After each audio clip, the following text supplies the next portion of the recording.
Nawaz Sharif cricket का शौक रखते हैं तो अफगान सदर को भी खेल दिखाने स्टेडियम ले गए। बस पहुंचने की देर थी, अशरफ गनी ने सोफे पर तशरीफ रखते ही मियां साहब के लिए नो लिफ्ट का बोर्ड लगा दिया।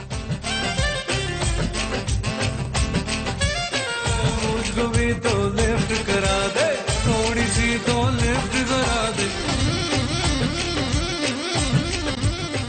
गनी साहब इतने बेमुरवत निकले कि कोना संभालते ही पीसीबी के मौजूदा और साबिक सरबराहान से मिलकर ऐसे गप्पे मारना शुरू की जैसे कुंभ के मेले में बिछड़े आज मिले हों।